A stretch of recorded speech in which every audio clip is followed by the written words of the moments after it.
ایک شاگرد مسیحی عقائد کے علم میں بڑھتا ہے۔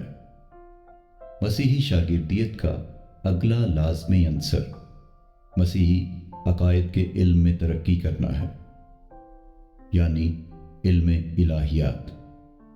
بلا شبہ یہ لفظ آپ کو فوری طور پر بہت زیادہ علمی یا اپنی پہنچ سے زیادہ لگ سکتا ہے،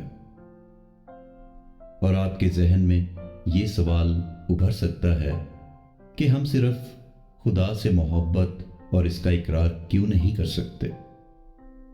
اب ذرا غور سے سمجھیں۔ یہاں یہ سب آپ کو بتانے کا مقصد یہ ہے کہ آپ پہلے ہی ایک ماہر علم الہیات ہیں، اور دوسری بات یہ کہ آپ کو اور بھی اچھا ماہر بننے کا عہد کرنے کی ضرورت ہے۔ اکثر علم الہیات کو شاگردیت کی راہ میں رکاوٹ یا غیر ضروری عمل کے طور پر دیکھا جاتا ہے، لیکن یہ دراصل مسیحی زندگی کی بنیاد ہے۔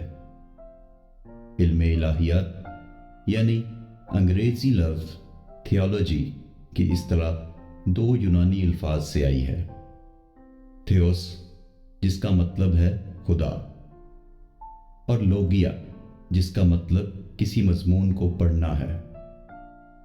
یہ بنیادی طور پر خدا کے بارے میں پڑھنا یا خدا کے بارے میں خدا ہی کا کلام کے طور پر ترجمہ کرتا ہے۔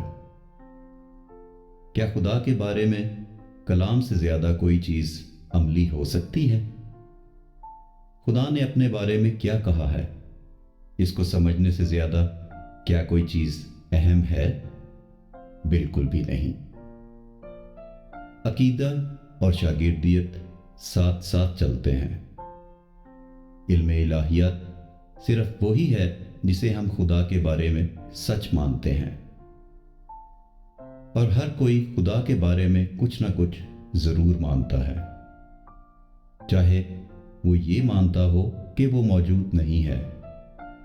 ہر کوئی اپنے کو عالم دین ہی سمجھتا ہے، کیونکہ ہر ایک کے پاس خدا کے بارے میں علم ہے۔ یہاں ابھی درست یا غلط کی بات نہیں ہو رہی۔ ایک لحاظ سے ہر کوئی سیمنری میں پڑھا ہے، اور ہر کسی نے خدا کے بارے میں سوچنا سیکھ لیا ہے۔ اب سوال یہ پیدا ہوتا ہے کہ کیا آپ کو خدا نے سکھایا ہے کہ خدا کے بارے میں کس طرح سوچنا ہے، یا کسی اور نے؟ ہر کسی کو شاگرد بنایا جا رہا ہے۔ سوال یہ ہے کہ بنا کون رہا ہے؟